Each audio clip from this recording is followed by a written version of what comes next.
The scent of industrial disinfectant hung in the air as Martha Wilson sat on the edge of her narrow bed, staring out the window at the manicured lawn of Sunny Pines retirement home. 6 months ago, this 78-year-old grandmother of 4 had been tending her own garden at the family estate she'd called home for over 50 years. Now, she was just another resident in room 214, relegated to scheduled meals and bingo nights while her sprawling Victorian home, the house where she'd raised her daughter, welcomed her grandchildren, and nursed her late husband through his final days, stood empty across town. I'd love to know which corner of the globe you're watching from.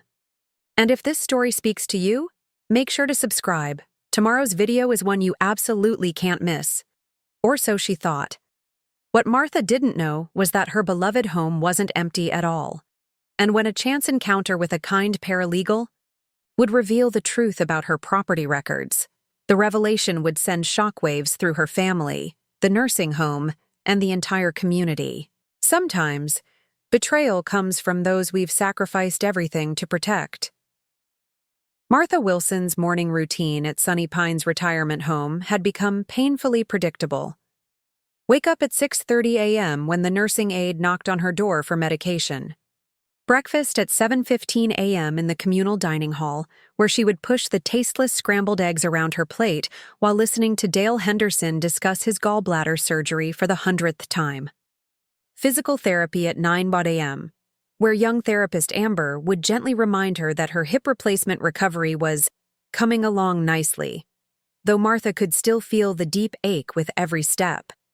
The monotony was crushing for a woman who had spent decades rising with the sun to tend her prized rose garden, prepare elaborate family breakfasts, and manage the sprawling Wilson estate, a 3-acre property with a historic Victorian home that had been in her late husband Richard's family for generations. This particular Tuesday morning, Martha was sitting in the day room, absently flipping through a dog-eared copy of Reader's Digest when a familiar voice called her name. Grandma Martha. Her youngest grandchild, Tyler, stood in the doorway.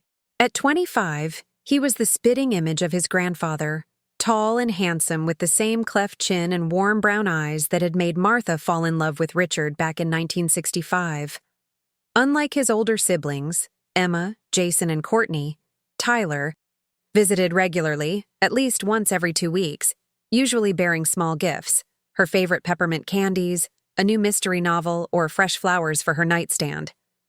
Tyler, sweetheart. Martha's face lit up as she set aside the magazine. What a lovely surprise. Tyler crossed the room, leaning down to embrace her. He smelled of expensive cologne, something new, she noticed, and wore a designer watch she hadn't seen before. His attorney's salary must be treating him well, she thought proudly. How are you feeling today? He asked, taking the seat beside her. Is your hip any better? Oh, same as always, Martha said, waving away his concern. The doctors say I'm healing right on schedule, but enough about my old bones. How are you? How's the new job at Peterson and Mills? Tyler launched into stories about his latest legal cases, carefully edited for client confidentiality. Martha listened attentively, but her mind kept drifting to the question that had haunted her for 6 months. Why had her grandchildren insisted she move to Sunny Pines? It had all happened so quickly after her hip replacement surgery. Emma, her oldest grandchild at 34, had arrived at the hospital with pamphlets from Sunny Pines, talking about professional care and round-the-clock support that Martha simply couldn't get at home. Jason, 32 and always practical, had crunched the numbers, explaining how her savings and Richard's life insurance would cover the costs. Courtney, 29 and fresh from her latest European vacation, had assured Martha that the family would visit all the time. Only Tyler had seemed hesitant, his usual confident voice quiet during these discussions. But in the end, he too had signed the admission paperwork. And then Judge Simmons actually sustained my objection, Tyler was saying, finishing a story Martha had only half heard. That's wonderful, dear, she said, patting his hand. Your grandfather would be so proud. Tyler's smile faltered slightly. I hope so. A silence fell between them, heavy with unspoken words. Martha considered, not for the first time, asking the question directly. Why couldn't she recover at home? Why had they sold off most of her furniture and personal belongings, keeping only what would fit in this tiny room? Why did Emma now have Martha's antique pearl necklace, a family heirloom meant to be passed down only upon her death? But as always, Martha bit her tongue. She didn't want to seem ungrateful or difficult. After all, her grandchildren had grown up without parents after her daughter Sarah and son-in-law Michael had died in that terrible car accident 20 years ago.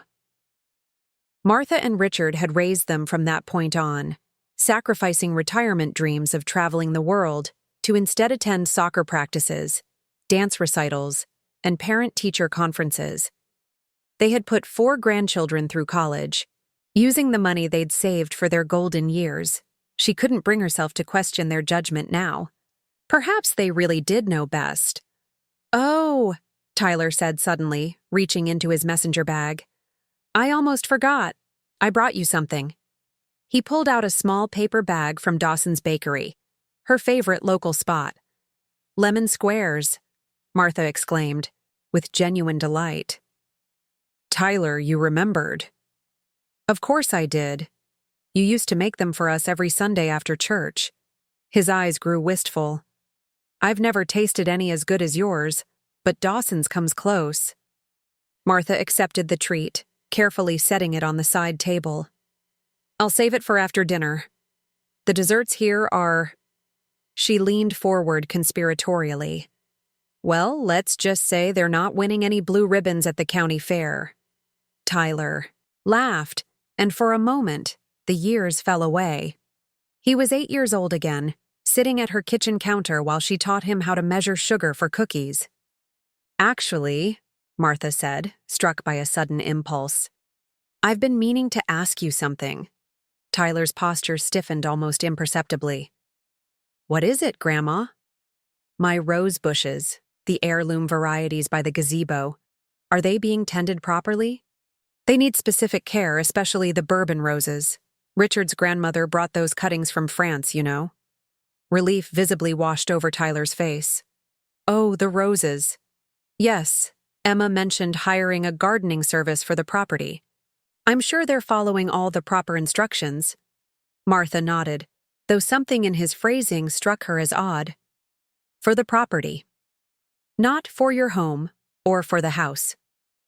As if the place where she had spent most of her adult life was now just an asset, a piece of real estate rather than the heart of their family.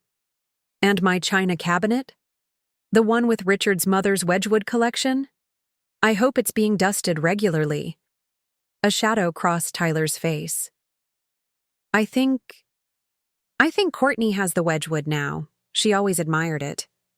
Martha felt a sharp pang in her chest that had nothing to do with her recent surgery.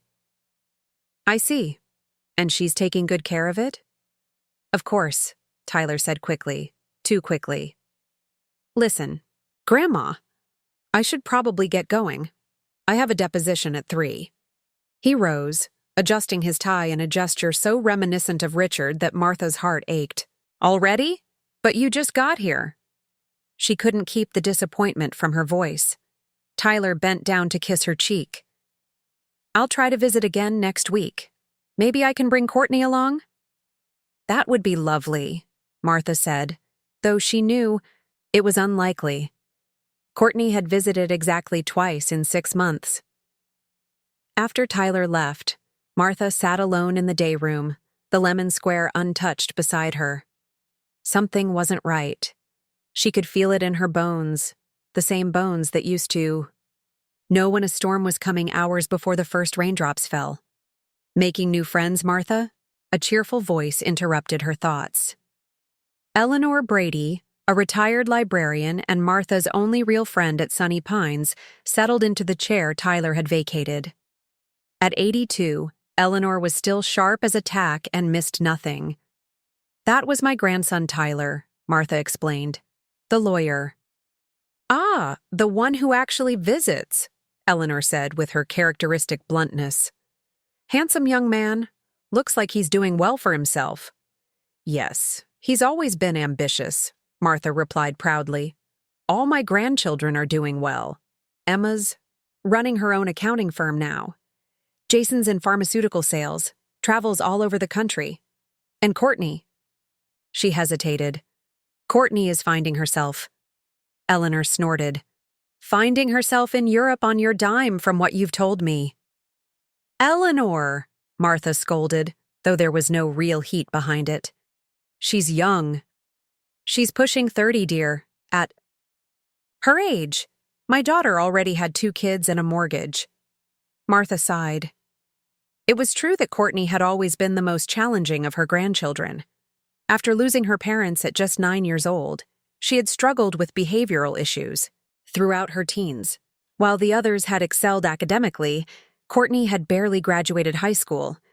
While they had pursued careers, Courtney had drifted between jobs, apartments, and relationships.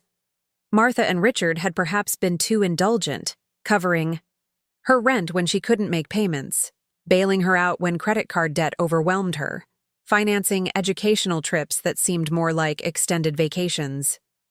A lot of love and effort went into bringing this story to life. If you're enjoying it, we'd be so grateful if you'd subscribe to our channel. Now, back to where we left off. They're all just busy with their lives, Martha said, as much to convince herself as Eleanor. That's how it should be. Young people need to focus on building their futures.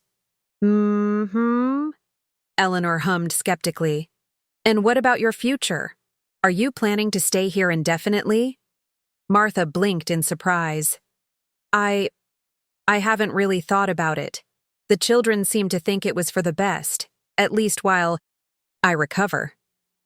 And how long does that recovery take? It's been months now, and you're getting around just fine with that cane. It was a question Martha had asked herself repeatedly, but had been afraid to voice. The original plan, or what she had understood the plan to be, was for her to stay at Sunny Pines during her rehabilitation. But whenever she broached the subject of returning home, her grandchildren changed the subject or made vague comments about her ongoing care needs. I'm not sure, Martha admitted. I should probably discuss it with them. Eleanor leaned forward, lowering her voice. Martha, I don't mean to overstep, but something doesn't add up here. You're cognitively sharp, physically improving, and financially stable. Why exactly can't you go home? The question hung in the air between them, uncomfortable and insistent. Before Martha could respond, the dayroom television switched from a game show to the local news. The anchorwoman's polished voice filled the room. Coming up next, Market Street's historic transformation continues as another Victorian home is converted into luxury condominiums. The controversial development project has some residents concerned about neighborhood preservation. Martha's attention snapped to the screen just as an exterior shot of a stately Victorian house appeared. Not her house, but one remarkably similar, located just a few blocks away from her own home. That's the Hendersons' place, she murmured. Charlotte Henderson and I were in the garden club together for 30 years. Turning it into condos? Eleanor shook her head. Such a shame. These developers are tearing apart historic neighborhoods for profit. Martha barely heard her. A troubling thought was taking root in her mind. The Hendersons' house had been sold after Charlotte moved to Florida to live with her son. Martha's house, equally historic, on an even larger lot, in the same desirable neighborhood, would be incredibly valuable to developers. But surely her grandchildren wouldn't. No. She dismissed the thought immediately. They knew how much that house meant to her. It was their childhood home, too, filled with memories of their parents, of Richard, of Martha's own 50 years of life there. Yet as the day wore on, Martha couldn't shake her unease. That evening, after picking at her dinner and declining to join the bingo game in the recreation room, she found herself dialing Emma's number on the clunky landline phone provided in her room. After 4 rings, Emma's voicemail picked up. This is Emma Wilson of Wilson Financial Services. I'm unavailable to take your call. Martha hung up without leaving a message and tried Jason's number. Same result. Courtney's phone went straight to voicemail, probably still set to airplane mode from her latest international adventure. Finally, Martha dialed Tyler's number. Grandma? He sounded surprised to hear from her so soon after his visit. Is everything okay? Everything's fine, dear, Martha assured him, though her heart was racing. I just had a quick question about the house. A pause. The house? Yes. My house. Our family home. I was watching the news today, and they were talking about developers buying up the old Victorians in the neighborhood. It got me thinking that I haven't heard much about how things are going there. Is everything all right with the property? The silence that followed lasted just a beat too long. Tyler? Martha prompted. Everything's fine, Grandma, he said finally, his voice carefully neutral. You don't need to worry about the house. It's all being taken care of. That's good to hear, Martha said slowly. I was thinking, now that my hip is getting better, maybe we should start talking about when I might be able to move back home. Another pause, longer this time. Tyler? Are you still there? I'm here, he said, his voice tight. Listen, Grandma, now might not be the best time to discuss this. Emma really handles most of the estate matters. Why don't I talk to her and we can all sit down together next time we visit? Estate matters? Martha repeated, the phrase striking her as odd. Tyler, it's my house. I'm not dead yet. That's not what I meant, he said quickly. I just meant the property management and financial aspects. Emma's better with those details. Martha gripped the phone tighter. Tyler, is there something going on that I should know about? No, nothing like that, he said, but his voice lacked conviction. Look, I really need to go. I'm just walking into a client meeting. I promise we'll talk about this soon, okay? Before Martha could protest, the line went dead. She stared at the receiver in her hand, a cold feeling spreading through her chest. Tyler had never been a good liar, not when he was 7 and broke her crystal vase playing indoor baseball, and apparently not now as an adult either. Something was definitely wrong. The next morning, Martha woke with new determination. After breakfast, she approached the front desk where Denise, the morning receptionist, was typing at her computer. Denise, dear, Martha said, summoning her most charming smile. I was wondering if you could help me with something. Denise looked up. What can I do for you, Mrs. Wilson? I need to make a phone call to the county records office, but I seem to have misplaced their number. Could you look it up for me? Of course. Denise typed briefly, then scribbled a number on a post-it note. Here you go. Is there anything else? Actually, yes. I was hoping to use the office phone for this call. My room phone has been a bit statusy lately. This was a lie. Her phone worked perfectly fine, but Martha didn't want to risk being overheard. The residents' room phones showed up on a central switchboard, and she knew the staff occasionally monitored calls, especially those made by residents with cognitive issues. Denise hesitated. We usually reserve the office phone for staff use. It would be such a help, Martha pressed. It's about my property taxes. Very boring stuff, but necessary. After a moment's consideration, Denise relented.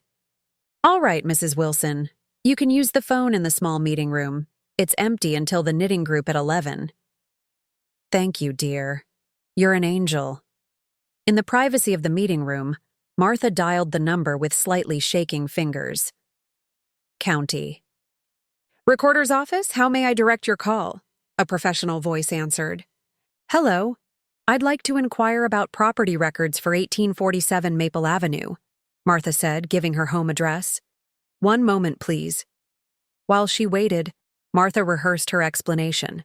She would simply say she was checking on her property tax assessment.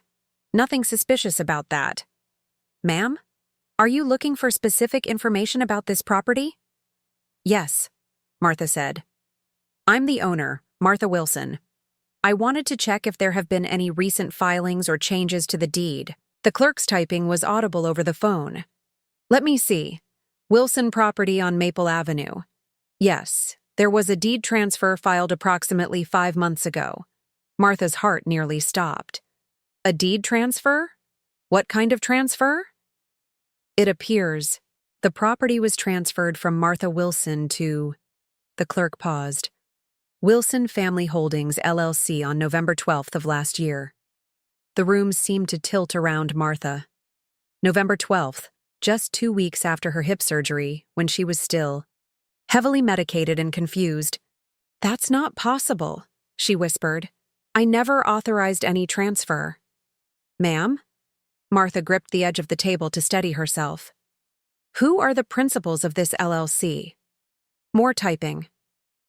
According to our records, Wilson Family Holdings LLC lists Emma Wilson as managing member, with Jason Wilson, Courtney Wilson, and Tyler Wilson as additional members. The betrayal hit Martha like a physical blow. Her grandchildren, the children she had raised, loved, sacrificed for, had taken her home while she was vulnerable and placed in a nursing home. And they had never said a word. Is there anything else I can help you with, ma'am? The clerk asked when Martha didn't respond. No, she managed to say. Thank you. You've helped more than you know. Martha hung up the phone and sat motionless, staring at her weathered hands resting on the table. Hands that had rocked each of her grandchildren to sleep, that had bandaged their skinned knees, that had applauded at their graduations. Hands that had signed whatever papers they had put in front of her during those confusing days after her surgery.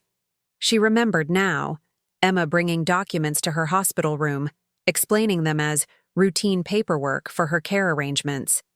Martha had trusted her completely and signed without reading carefully. Why wouldn't she? These were her grandchildren, her flesh and blood. A tear slipped down her cheek, followed by another. But these were not tears of sadness. These were tears of something sharper, something that burned through the fog of confusion and complacency that had surrounded her these past 6 months. These were tears of anger, and with that anger came clarity. This wasn't just about a house, though the house itself meant everything to her. This was about autonomy, about respect, about the truth. Martha Wilson straightened her shoulders and wiped her eyes. She wasn't done yet. Not by a long shot. As she made her way back to the front desk to thank Denise, her mind was already formulating a plan. She would need help, legal help that wasn't connected to her family. And she knew exactly where to start. What Martha didn't know was that her journey to reclaim her life was about to uncover secrets far more shocking than a deceptive property transfer. Secrets that would reveal the true character of each of her beloved grandchildren. And it would all begin with a chance encounter the very next day. The next morning dawned with a clarity Martha hadn't felt in months. She dressed carefully in her best outfit, a navy blue dress with pearl buttons that Richard had always loved, and applied a light touch of lipstick. If she was going to war, she would do so with dignity. Breakfast passed in a blur. Martha barely noticed the rubbery pancakes or Dale Henderson's latest health complaint. Her mind was focused on the task ahead. You look nice today, Eleanor commented, sliding into the seat across from her. Special occasion? You could say that, Martha replied, keeping her voice low. I found out something yesterday that changes everything. Eleanor leaned forward. Oh? Martha glanced around the dining hall to ensure no staff members were within earshot. My grandchildren transferred my home to an LLC they created, without telling me. They've taken my house, Eleanor. Eleanor's eyes widened, but she didn't seem entirely surprised. I knew something wasn't right about your situation. Have you confronted them? Not yet. First, I need legal help. Martha dabbed her mouth with a napkin. I'm going to speak with Denise about arranging transportation to see an attorney. You'll need one who specializes in elder law, Eleanor advised. She'd been a librarian for 40 years before retiring and had a knack for practical research. and one who isn't connected to your family in any way. Martha nodded. That's exactly what I was thinking. After breakfast, Martha approached the front desk again, where Denise was organizing the day's activity schedules. Good morning, Mrs. Wilson, Denise greeted her. You're looking very nice today. Thank you, dear. I was hoping you could help me with something. I'd like to arrange transportation to visit an attorney. Denise's smile faltered slightly. An attorney? Is everything okay? Just some personal matters that need attention, Martha said smoothly. Nothing to worry about. I see. Denise hesitated. Well, we do have a shuttle service for residence appointments, but we typically require family approval for new destinations. Martha felt her blood pressure rise. Family approval? I may be old, Denise, but I'm not incapacitated. I don't need permission to see an attorney. Denise looked uncomfortable. It's just policy, Mrs. Wilson. When your family arranged your stay here, they requested to be notified of any unusual activities or appointments. The implication was clear. Her grandchildren had instructed the staff to monitor her movements and report back to them. Martha's hands tightened around her cane. I see, she said with forced calm. And who exactly should I contact for this approval? We have Ms. Emma Wilson listed as your primary contact. Of course they did. Emma, the organized one. The one who had orchestrated this whole arrangement. Martha felt a surge of determination. Very well. I'll speak with my granddaughter. Martha turned to leave, then paused. Denise, is there an attorney who visits the facility? I recall seeing someone with a briefcase speaking with Mr. Peterson last month. Denise brightened. Yes, that would be Rachel Kendrick. She comes every second Thursday to help residents with wills, powers of attorney, that sort of thing. She's actually due here tomorrow, Martha smiled. How convenient. Would you be a dear and see if Ms. Kendrick could fit me into her schedule?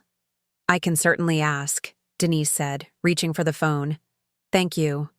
I'd appreciate that very much. As Martha turned to leave, the front doors of Sunny Pines swung open, and a small group of visitors entered. Among them was a tall man with distinguished gray hair whom Martha recognized immediately, Judge William Blackwell, her neighbor for over 30 years and one of Richard's closest friends. Bill, Martha called out, making her way toward him. What a pleasant surprise. Judge Blackwell turned, his face lighting up with recognition. Martha Wilson, I had no idea you were here. They embraced warmly, and Martha noticed he was carrying a potted orchid. Are you visiting someone? My sister-in-law, he explained.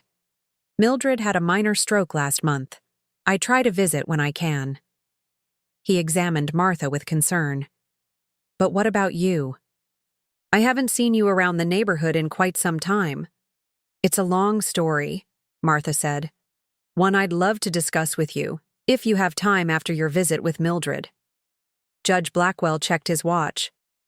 I can spare half an hour. Shall we say 11 o'clock in the garden? Perfect. I'll see you then. The Garden of Sunny Pines was actually one of the few features Martha genuinely appreciated about the facility. Well-maintained with comfortable benches and an array of flowering plants, it provided a peaceful setting for the conversation she was about to have. At 11 sharp, Judge Blackwell appeared, settling onto the bench beside her. Now then, he said, What's this all about, Martha? Last I knew, you were determined to live out your days in that beautiful home of yours. Martha took a deep breath and told him everything. The hip surgery, the rushed decision to move her to Sunny Pines, her discovery of the property transfer, and her suspicions about her grandchildren's motives. The judge listened without interruption, his expression growing increasingly grave. When she finished, he shook his head slowly. This is troubling, Martha. Very troubling indeed. It sounds like a case of potential elder abuse. The words hit Martha like a slap. Elder abuse? That seems extreme. They're my grandchildren, Bill.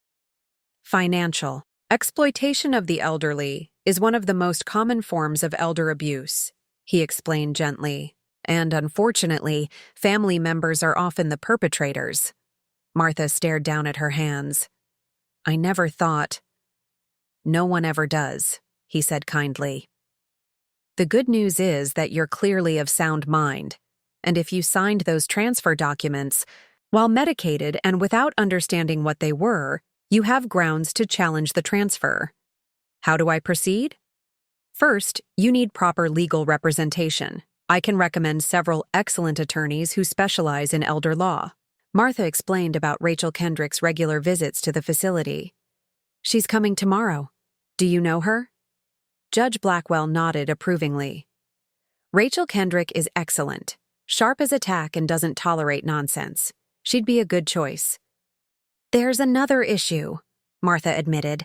My funds are limited. The children control most of my accounts now. The judge's eyebrows rose. They've taken control of your finances as well?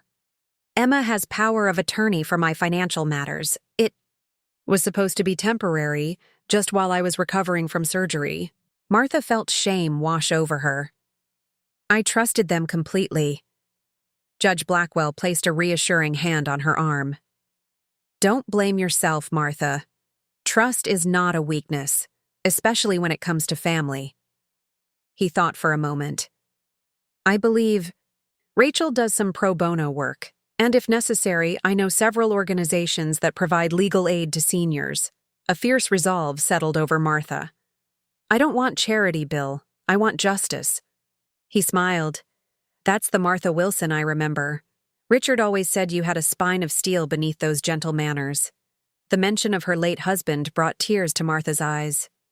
Richard would be heartbroken to see what's happening. He loved those children as much as I do. Then let's get to work making this right, for Richard's sake as well as yours. By the time Judge Blackwell left, Martha had a plan and, more importantly, hope. She spent the rest of the day mentally preparing for her meeting with Rachel Kendrick, cataloging every detail she could remember about the property transfer and the circumstances surrounding her move to Sunny Pines. That evening, her phone rang. It was Emma. Martha steeled herself, determined not to reveal what she knew just yet. Hello, dear.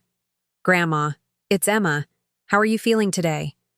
Just fine, Martha replied, keeping her tone light. How are things at the office? Busy as always, Emma said. Listen, Denise from Sunny Pines called me today. She mentioned you were asking about seeing an attorney? Martha silently cursed the facility's efficiency. Of course, Denise had reported back immediately. Oh, that, Martha said with feigned casualness. Just some estate planning questions, nothing urgent. Estate planning? Emma's voice sharpened. Grandma, we've already taken care of all that. Remember the documents we went over at the hospital? Yes, of course, Martha replied. But I've been thinking about a few personal bequests I'd like to add. Small things with sentimental value. See? Emma sounded slightly relieved. Well, there's no need to go to the trouble of finding an attorney. I can bring the family lawyer to visit you next week. Your family lawyer, Martha corrected silently. Aloud, she said, That would be lovely, dear. But actually, there's an attorney who visits Sunny Pines regularly. I've already arranged to speak with her tomorrow. Tomorrow? The alarm in Emma's voice was unmistakable. That seems rather rushed. What's her name? I'd like to look her up. Rachel. Kendrick, Martha said. Judge Blackwell speaks very highly of her. Judge Blackwell? When did you speak with him? He was visiting his sister-in-law today. We had a nice chat about old times. Martha decided to push a bit further. He asked about the house, actually. Said he drives by it occasionally and noticed some construction vehicles recently. The silence on the other end of the line stretched, for several seconds. Emma? Are you still there? Yes, I'm here, Emma replied finally. The construction vehicles were probably just for the maintenance work we're having done. Nothing major. I see. Martha let the lie hang in the air between them. Well, it will be nice to see Rachel Kendrick tomorrow. It's good to have these legal matters properly sorted.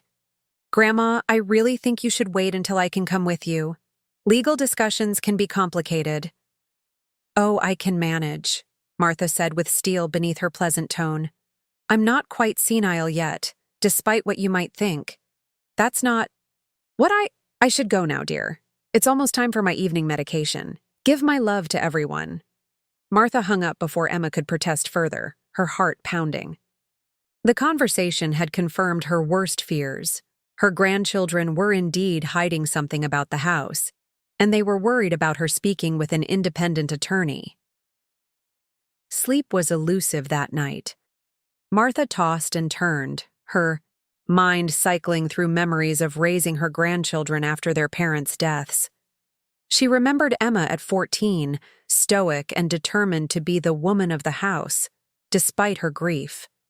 Jason at 12, withdrawing into books and computers. Courtney at 9, having violent tantrums that evolved into teenage rebellion. And Tyler, just 5 when his parents died, clinging to Martha and Richard like a lifeline. They had been good grandparents, hadn't they? They had given those children everything: love, stability, education, opportunities. Where had it all gone wrong? Morning came too soon. Martha dressed carefully again, this time in a burgundy suit she'd worn to church. For years, she wanted to look competent and alert for her meeting with Rachel Kendrick. At precisely 10 a.m., a nurse's aide knocked on her door. "Mrs. Wilson, your attorney is ready to see you in the private consultation room." Martha followed the aide to a small office near the administration area. Inside, a woman in her mid-40s with a no-nonsense bob and intelligent eyes stood to greet her. "Mrs. Wilson? I'm Rachel Kendrick. Thank you for seeing me on such short notice, Ms. Kendrick." The attorney gestured to a chair. "Judge Blackwell called me last evening. He explained your situation in general terms." Her expression was professional but sympathetic. "I'd like to hear everything from you, if that's all right." Martha settled into the chair and began her story again, this time with greater detail. Rachel took notes, occasionally asking for clarification about dates or specific conversations. "And you never knowingly signed a deed transferring your property to this LLC?" Rachel asked when Martha finished. "Never," Martha stated firmly. "I would remember something that significant. They must have slipped it in with the hospital paperwork when I was still heavily medicated." Rachel nodded grimly. "Unfortunately, I see this sort of thing more often than you might think. Family members taking advantage of a medical crisis to gain control of assets." "I still can't believe they would do this," Martha said softly. "We were so close." "In my experience, money changes people, even good people." Rachel set down her pen. "Here's what we need to do. First, I'll need to file for discovery to obtain copies of all the documents you supposedly signed. Second, we need to get a medical assessment of your cognitive status to establish that you're fully competent to manage your own affairs now, regardless of your condition during hospitalization. And then we challenge the property transfer on grounds of undue influence and lack of capacity at the time of signing. We can also petition to have your power of attorney revoked and returned to you." Martha felt a surge of relief. "So it can be undone?" "Potentially, yes. But I want to be clear.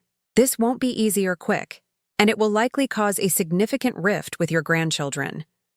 "They created that rift when they betrayed my trust," Martha said, her voice steady despite the pain in her heart. Rachel nodded. "Fair enough. There's one more thing we should discuss. You mentioned construction vehicles at the property. I'm concerned about what might be happening there.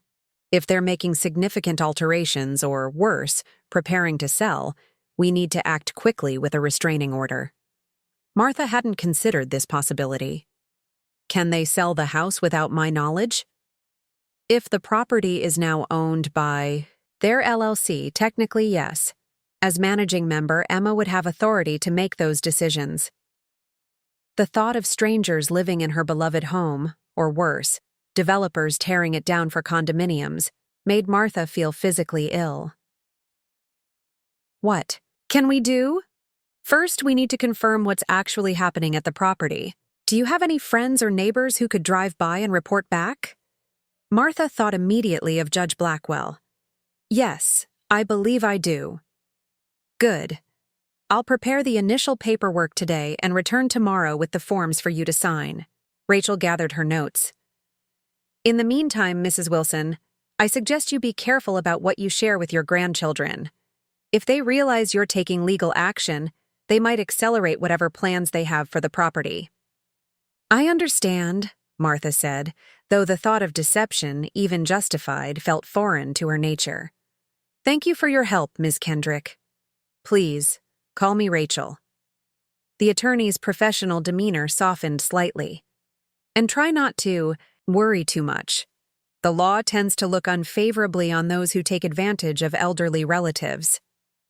After Rachel left, Martha returned to her room and called Judge Blackwell. Bill? It's Martha. I need another favor.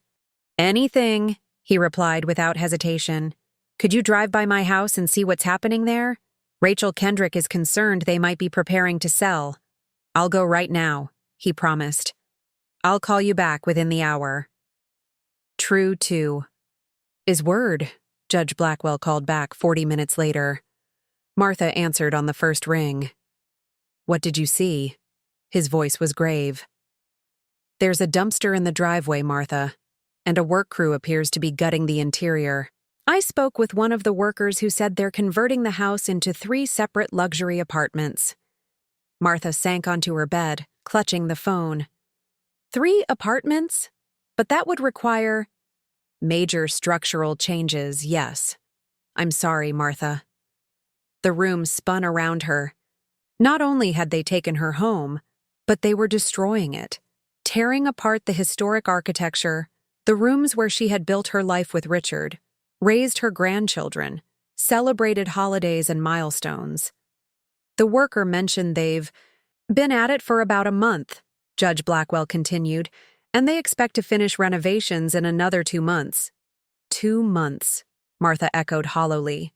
So little time to save her home. Thank you, Bill. I need to call Rachel right away. Next 24 hours passed in a flurry of legal activity. Rachel prepared an emergency petition to halt the construction, based on Martha's testimony that she had never authorized the property transfer.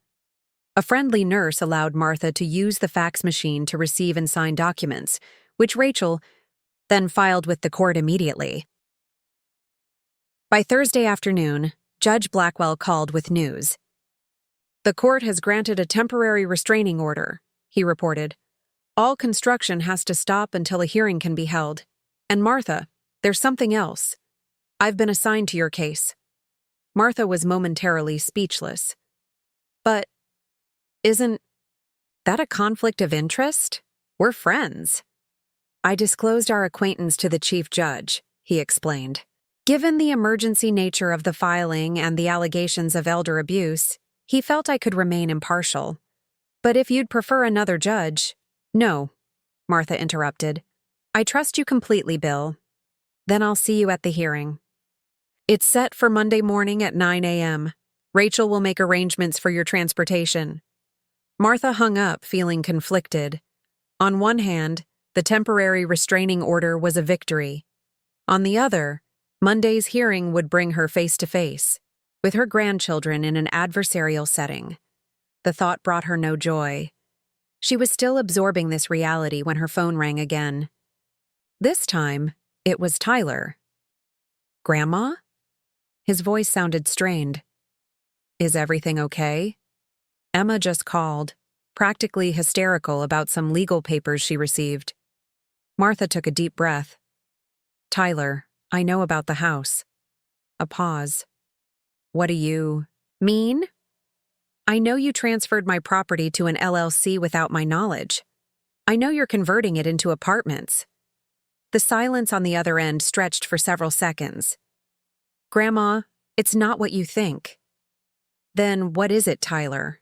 Because from where I'm sitting, it looks like theft. It's complicated, he said, his voice dropping to nearly a whisper. There are things you don't know. Then explain them to me, Martha challenged. Because right now, I'm having a hard time understanding how my own grandchildren could betray me this way. I can't discuss it over the phone, Tyler said urgently. I'm coming to see you tomorrow. Please, don't talk to Emma or the others before I get there. Martha frowned. What game was Tyler playing? Fine. I'll expect you tomorrow. After hanging up, Martha called Rachel to update her on this new development. The attorney sounded concerned. Be careful, Martha. Tyler might be trying to manipulate you. Remember, he's a lawyer. He knows how damaging your testimony could be at Monday's hearing. I know, Martha acknowledged, but there was something in his voice. I need to hear what he has to say. That night, sleep evaded Martha entirely. Her mind was too busy replaying memories, the day Richard had carried her over the threshold of their Victorian home as newlyweds, the nursery they had prepared for their daughter Sarah, the garden they had cultivated together over decades. Later, the rooms they had readied for 4 shell-shocked grandchildren who had lost both parents in a single terrible moment. Had it all meant nothing to Emma, Jason, Courtney, and Tyler? Had they forgotten the love that had built and sustained that house? Friday morning arrived, and with it, a storm of activity at Sunny Pines. Martha was just finishing a cup of tea in the day room when the facility director, Dr. Sloan, appeared with a younger woman in a crisp pantsuit. Mrs. Wilson, I'm Dr. Sloan. This is Ms. Peterson from Adult Protective Services. Could we speak with you privately? Martha set down her teacup, puzzled. Of course. They moved to the same private consultation room where Martha had met with Rachel the day before. Dr. Sloan looked uncomfortable as she explained the situation. Mrs. Wilson, we've received a report expressing concern about your welfare. Specifically, there are allegations that an outside party may be exerting undue influence over you. Martha stared at them in disbelief. Excuse me? Ms. Peterson stepped in smoothly. Your granddaughter Emma has reported that a former neighbor, Judge William Blackwell, and an attorney he recommended have been pressuring you into legal action against your family. She's concerned you may be confused or being manipulated. The audacity was breathtaking. That is categorically false, Martha stated firmly. I sought legal help on my own after discovering my grandchildren had transferred my home to their LLC without my knowledge or consent. Ms. Peterson made a note on her tablet. And how did you discover this transfer, Mrs. Wilson? I called the county recorder's office myself. At whose suggestion? Martha bristled. At no one's suggestion. I'm perfectly capable of making telephone calls on my own initiative, Dr. Sloan interjected. Mrs. Wilson, no one is questioning your capabilities. We're simply trying to ensure your rights and welfare are protected. My rights? Martha couldn't contain her incredulity. My rights were violated when my grandchildren placed me in this facility under false pretenses and took my home. If you're truly concerned about my welfare, you should be investigating them, not me. Ms. Peterson's expression remained neutral. We take all allegations of elder abuse seriously, Mrs. Wilson, from all sides. I understand you've initiated legal proceedings? Yes, with the assistance of a qualified attorney whom I engaged myself. And a hearing is scheduled for Monday morning? Martha nodded. Then I'll plan to attend as an observer, Ms. Peterson stated. In the meantime, I'd like to conduct a brief cognitive assessment if you don't mind. Martha wanted to refuse on principle, but knew that would only strengthen Emma's claims. Fine. For the next 20 minutes, Ms. Peterson asked a series of standard questions designed to evaluate Martha's mental status. The date, the president's name, simple arithmetic problems, memory recall exercises. Martha answered each one correctly, and with growing irritation. Finally, Ms. Peterson put away her tablet. Thank you for your cooperation, Mrs. Wilson. Based on our conversation, I have no immediate concerns about your cognitive abilities or decision-making capacity. How gracious of you to notice, Martha said dryly. Before either woman could respond, there was a knock at the door. Denise poked her head in. Mrs. Wilson, your grandson Tyler is here to see you. Send him in, Martha said, squaring her shoulders. Dr. Sloan and Ms. Peterson exchanged glances. Perhaps we should conclude our discussion first, Dr. Sloan suggested. I believe we have concluded, Martha replied firmly. You've determined I'm mentally competent, and I'd like to speak with my grandson now. Ms. Peterson nodded. We can continue this another time. Thank you for your cooperation, Mrs. Wilson. As they left, Tyler entered, looking uncharacteristically disheveled. His normally pristine suit was wrinkled, his hair uncombed, and dark circles shadowed his eyes. Martha had never seen him like this, not even during final exams in law school. Grandma, he began, then faltered. Sit down, Tyler, Martha said, her tone gentler than she had intended. Despite everything, the sight of her youngest grandchild in distress still tugged at her heart. Tyler sank into the chair across from her, running a hand through his hair. I've made a terrible mistake. Martha waited, giving him space to continue.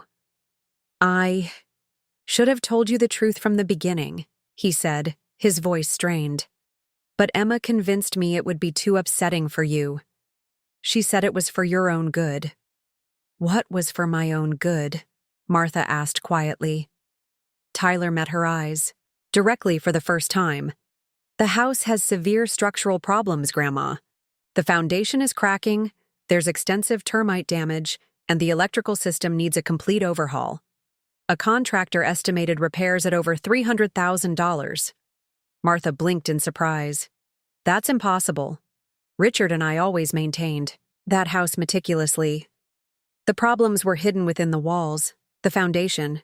They weren't visible until Emma hired an inspector last year after you mentioned the floor seemed uneven in the library. Martha did remember mentioning that. She'd noticed books occasionally sliding off shelves, but had attributed it to her own carelessness. Why didn't anyone tell me this? Tyler sighed heavily. We discussed it as a family. Emma ran the numbers and said your savings wouldn't cover the repairs, not while also providing for your ongoing medical care, and selling the house as is would have meant taking a huge loss. So instead, you decided to take my home without my knowledge and convert it into apartments? Martha's voice hardened. How does that make any sense, financial or otherwise? It wasn't my idea, Tyler said, the words coming faster now. Emma came up with the plan. She said if we transferred the property to an LLC, we could get a business loan to fund the renovations.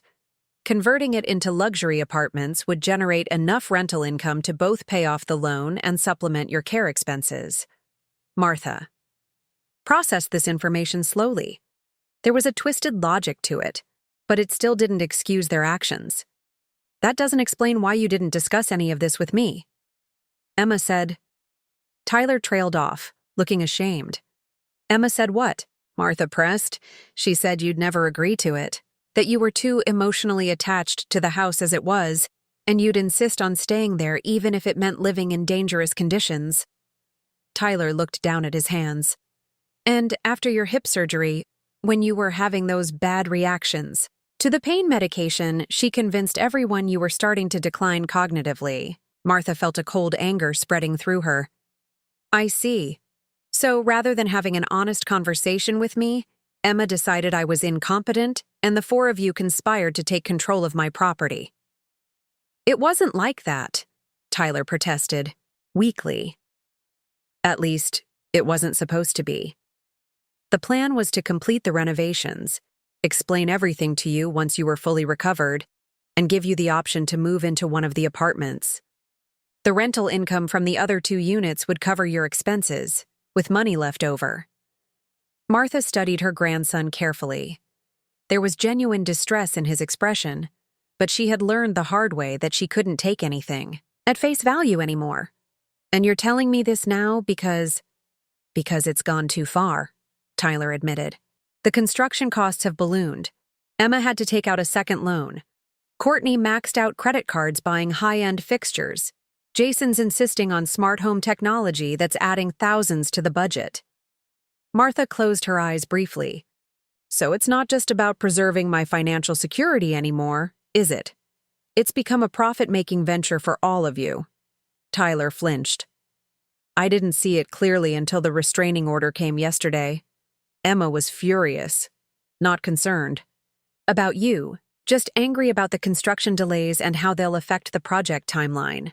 That's when I realized how far off track we've gotten from what we originally intended. And what did you originally intend, Tyler? To help me or to help yourselves? The question hung in the air between them. Tyler's silence was answer enough.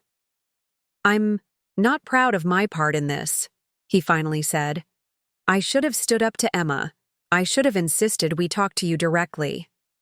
Martha felt tired suddenly, the weight of betrayal heavy on her shoulders. What do you want from me now, Tyler?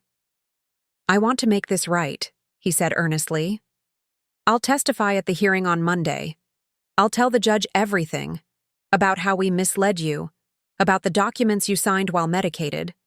I'll support your petition to void the property transfer. Martha studied him, trying to gauge his sincerity. And what does Emma think about that plan? Tyler grimaced. She doesn't know I'm here. None of them do. I see. Martha sat back, considering her options. Tyler's testimony would certainly strengthen her case, but could she trust him? What about the house itself? Is what you said about the structural problems true? Yes, Tyler confirmed. I have copies of the inspection reports at my office. I can bring them to you. Please do, Martha said. And Tyler, if you're sincere about making this right, I need complete transparency from now on. No more secrets. I promise, he said, reaching across the table to squeeze her hand. I'm so sorry, Grandma. After Tyler left, Martha immediately called Rachel to update her on this new development. The attorney listened carefully to Martha's account of the conversation. Do you believe him? Rachel asked when Martha finished. Don't know, Martha admitted. Tyler has always been the most sensitive of my grandchildren, the most likely to feel guilty when he's done something wrong. But he's also a lawyer now, trained to present convincing arguments. His testimony would certainly help our case, Rachel mused. But we need to verify his claims independently.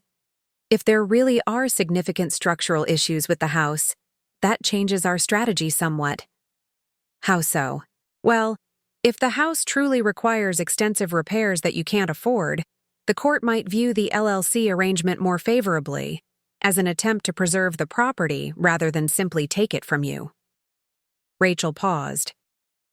That said, it doesn't. Excuse their failure to obtain your informed consent, and it definitely doesn't justify placing you in a nursing home indefinitely. So what's our next step? Let's see those inspection reports Tyler mentioned, Rachel decided. And I'd like to hire our own inspector to conduct an independent assessment of the property. In the meantime, I'll continue preparing for Monday's hearing. Martha hung up feeling overwhelmed. If Tyler was telling the truth about the house's condition, her options were more limited than she had hoped. Even if she regained legal ownership, what would she do with a property requiring hundreds of thousands in repairs? She was still pondering this question when Eleanor found her in the day room later that afternoon. You look troubled, Eleanor observed, settling into the adjacent chair. Did your meeting with the lawyer not go well? Martha shared Tyler's revelations about the house's structural problems. Eleanor said thoughtfully when she finished. That does complicate things. I feel like I'm losing ground, Martha confessed. Even if I win in court, I may not be able to return home. Perhaps not to the house as it was, Eleanor agreed. But that doesn't mean you have to stay here either. She gestured around the day room with its institutional furniture and fluorescent lighting. There are other options, you know. Senior apartments, assisted living communities with actual privacy and dignity. Martha hadn't considered this. She'd been so focused on returning to her family home that she hadn't explored alternatives. The real issue isn't just the house, Eleanor continued. It's that your grandchildren made these decisions without consulting you, treating you like a child rather than an adult with agency. That's what needs to be addressed, regardless of what happens with the property. Eleanor's insight struck a chord. It wasn't just about the Victorian house with its memories and architectural details. It was about autonomy, respect, and having a voice in her own life. "You're absolutely right," Martha said, feeling a renewed sense of purpose. "Thank you." "Eleanor, any time," her friend replied with a wink. "Now, are you going to eat that pudding cup, or shall I?" The weekend passed in a blur of preparation. Tyler delivered the inspection reports as promised, and they were indeed alarming. Detailed assessments of foundation cracks, termite damage, outdated wiring, and plumbing issues that posed potential safety hazards. Rachel arranged for an independent inspector to review the property, who largely confirmed these findings. Meanwhile, Emma made multiple attempts to visit, all of which Martha declined. She wasn't ready for that confrontation yet, not until she had gathered all the facts and decided on her approach. Jason called once, leaving an awkward voicemail about family misunderstandings that needed to be sorted out privately. Courtney didn't reach out at all. By Monday morning, Martha felt prepared but anxious. Rachel had arranged for a car service to transport her to the courthouse, circumventing Sunny Pines' usual approval process by obtaining a judge's order. "Remember," Rachel advised as they climbed, "the courthouse steps. The goal today is to establish that you did not knowingly consent to the property transfer, and to determine whether the actions taken by your grandchildren were appropriate given the circumstances." Martha nodded, clutching her handbag tightly as they entered the imposing building. Despite having lived in the same town for over 50 years, she had never had reason to visit the courthouse before today. The courtroom was smaller than she expected, with polished wooden benches and the scent of furniture polish in the air. Rachel guided her to a table at the front, and Martha tried not to look at the other table where Emma, Jason, and Courtney were already seated with a distinguished-looking attorney. Tyler was nowhere to be seen.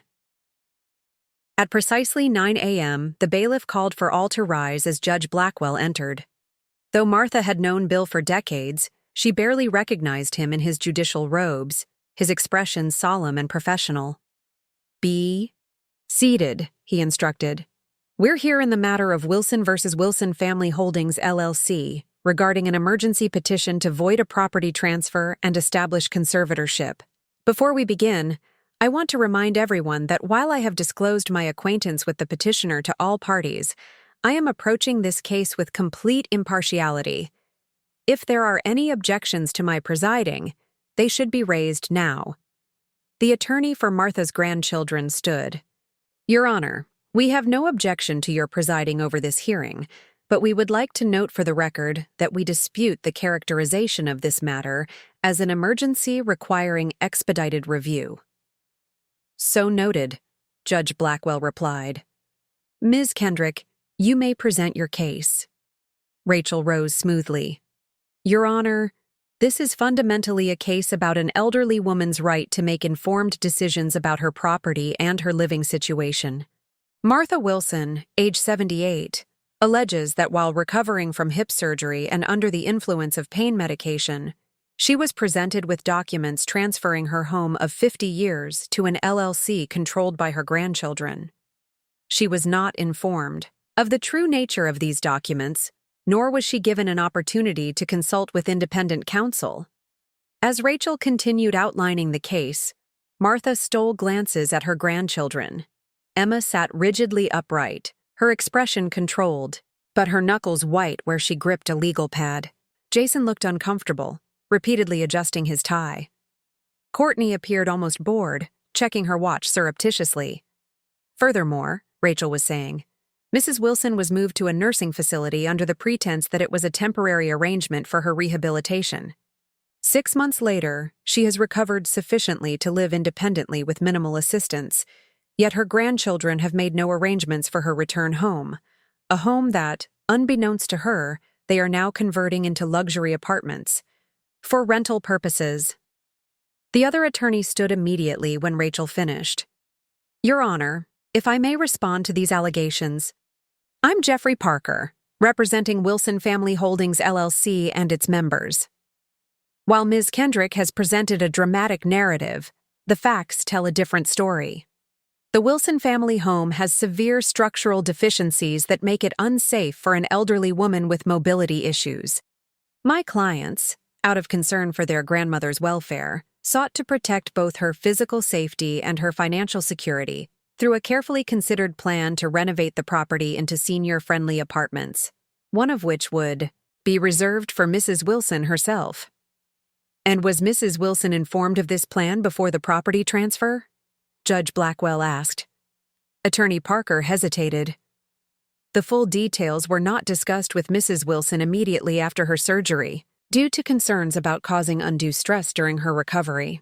However, the documents she signed were legally valid, and my clients were acting under the authority of a healthcare power of attorney that Mrs. Wilson had previously granted to her granddaughter, Emma Wilson. A healthcare power of attorney does not grant authority to transfer real property, Rachel interjected. Your Honor, Parker countered. Mrs. Wilson also signed a durable financial power of attorney during her hospital stay, which does grant such authority. Martha leaned toward Rachel. I don't remember signing that, she whispered urgently. Rachel nodded slightly. Your Honor, we contest the validity of this purported financial power of attorney. If such a document exists, Mrs. Wilson signed it, without understanding its contents, while under the influence of post-surgical medication. Judge Blackwell turned to Martha. Mrs. Wilson, would you be willing to testify regarding these matters? Yes, Your Honor, Martha replied firmly. After being sworn in, Martha took the witness stand. Under Rachel's guidance, she recounted the events following her hip surgery, the medications that left her confused, the documents Emma had brought to her hospital room describing them only as routine paperwork, her gradual realization that her stay at Sunny Pines was becoming permanent, rather than temporary. And at any point, did any of your grandchildren discuss converting your home into apartments? Rachel asked. Never, Martha stated. The first I heard of it was last week, when a friend drove by the house and saw construction underway. When Parker cross-examined her, his approach was respectfully skeptical. Mrs. Wilson, isn't it true that you've experienced some memory issues since your surgery? I had some confusion while on pain medication, Martha acknowledged. But my memory is perfectly sound now, as confirmed by the evaluation conducted by Adult Protective Services just last Friday. Parker looked momentarily surprised by this information. I see. And Mrs. Wilson, were you aware that your home needed extensive repairs estimated at over $300,000? I was not, Martha replied. That information was also withheld from me until my grandson Tyler visited me last Friday. Speaking of Tyler Wilson, Parker said, consulting his notes, I notice he isn't present today. Can you tell the court why? Before Martha could respond, the courtroom doors opened and Tyler hurried in. He was dressed in a suit and carrying a leather portfolio. My apologies for the delay, Your Honor, he said. Traffic was unexpectedly heavy. Judge Blackwell nodded. Mr. Wilson, since you've just arrived, I should inform you that your grandmother is currently testifying. Please take a seat until called. Tyler moved toward his sibling's table, but then hesitated and instead sat in the gallery behind Martha. Parker noticed this and frowned. Mrs. Wilson, he continued, isn't it true that you often expressed feeling overwhelmed by the maintenance responsibilities of a large historic home? I occasionally mentioned specific tasks that were becoming difficult, Martha corrected, like cleaning the gutters or shoveling snow. But I never expressed a desire to leave my home. After Martha stepped down, Parker called Emma to the stand. Martha's oldest grandchild was composed and articulate as she described the discovery of the house's structural problems, her concerns about Martha's safety, and the financial calculations that led to the apartment conversion plan. We only wanted what was best for Grandma, Emma insisted. The house was becoming dangerous, and she didn't have the resources to fix it properly. This solution preserves her largest asset while generating income to support her care. And why? Didn't you discuss these plans with your grandmother directly? Rachel asked during cross-examination. Emma's confident facade cracked slightly. Grandma has always been emotionally attached to the house exactly as it is. She refused minor updates for years, even practical ones like replacing the clawfoot tub with a walk-in shower after Grandpa died. We knew she would oppose any major changes, even necessary ones. So you decided to make these decisions for her, without her knowledge or consent? We were trying to spare her the distress of a difficult transition, Emma insisted. The plan was always to explain everything once the renovations were complete and she could see the benefits firsthand. As Emma stepped down, she shot a venomous glance at Tyler. Jason testified next, largely corroborating Emma's account but appearing distinctly uncomfortable under questioning. Courtney followed, her testimony scattered and defensive, particularly when Rachel asked about her role in selecting high-end fixtures for the renovations. I don't see why Grandma's complaining, Courtney said petulantly. We're making the place way nicer than it was before. Finally, Tyler was called to the stand. A ripple of tension moved through the courtroom as he was sworn in. Martha could see Emma whispering furiously to their attorney. Mr. Wilson, Rachel began, can you tell the court your understanding of how your grandmother came to sign the property? Transfer documents. Tyler took a deep breath. Emma brought the papers to the hospital 3 days after Grandma's surgery. She told us they were standard authorization forms for Grandma's medical care and temporary financial management. But there were other documents mixed in. The deed transfer, the LLC operating agreement, the durable power of attorney. And was your grandmother aware of what she was signing? No, Tyler said firmly. She was heavily medicated. Emma would say things like, "This is just the form authorizing your physical therapy, Grandma," or "This allows me to pay your bills while you're recovering." But that's not what all the documents were. Emma's face had gone pale with fury. Jason looked away, staring at the floor. Courtney rolled her eyes dramatically. Did you object to this deception at the time? Rachel asked. Tyler shifted uncomfortably. I questioned Emma privately afterward. She said it was necessary that Grandma would thank us later when she saw how we'd preserved her financial security. I was wrong to go along with it. I knew it wasn't right. Parker declined to cross-examine Tyler, instead huddling with his clients in whispered consultation. When they broke apart, he addressed the judge. Your Honor, in light of this testimony, my clients would like to request a brief recess to discuss a possible settlement. Judge Blackwell checked his watch. I'll grant a 30-minute recess. We'll reconvene at 11:45. During the break, Rachel and Martha conferred in a small private room adjacent to the courtroom. They're rattled, Rachel observed. Tyler's testimony was damaging, and they know it. I expect they'll offer some kind of compromise. What sort of compromise? Martha asked. They might propose voiding the property transfer in exchange for some agreement about the house's future. Given the confirmed structural issues, they have legitimate concerns about your safety living there. Martha nodded slowly. I've been thinking about that. Eleanor, my friend at Sunny Pines, made a good point. This isn't just about the house itself. It's about my right to make my own decisions, to be treated with respect rather than as a child. Exactly, Rachel agreed. So what do you want to happen here? Martha considered the question carefully. I want my legal autonomy restored completely. No powers of attorney, no guardianship arrangements. I want acknowledgement that what they did was wrong.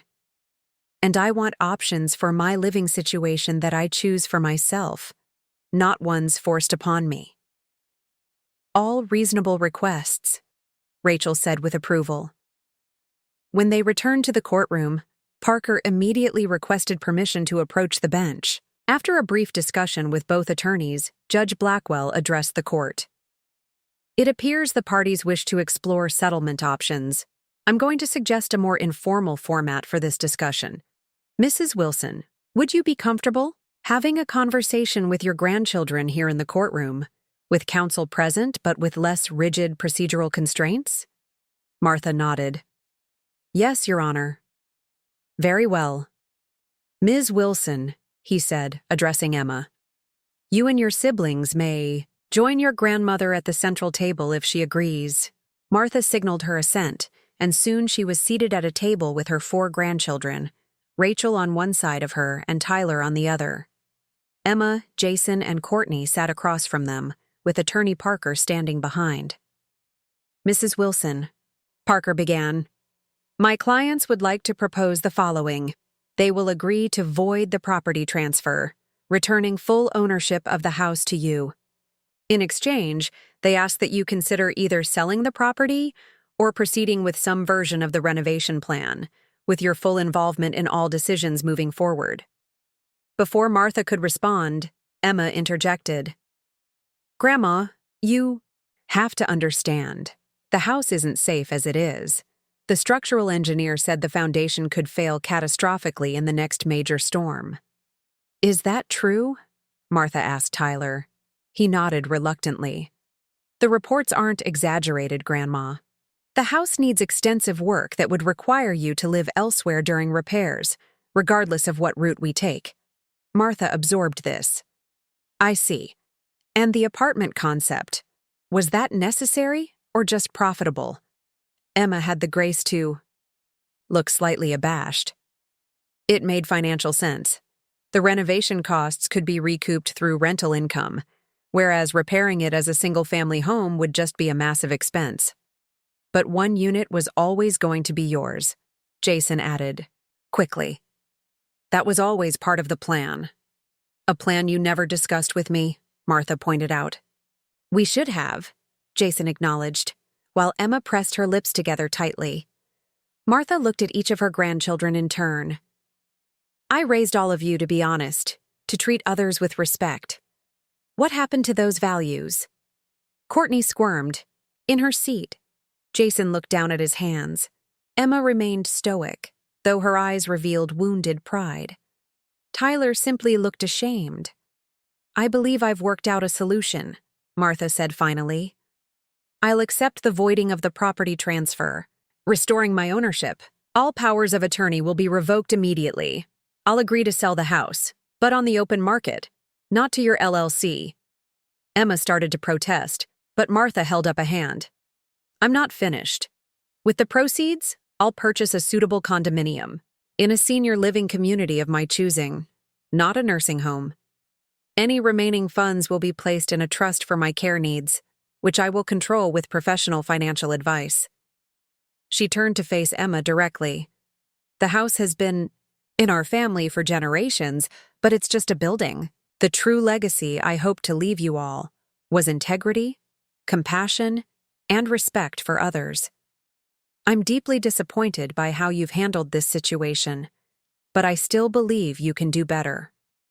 All of you, the courtroom fell silent as her words sank in.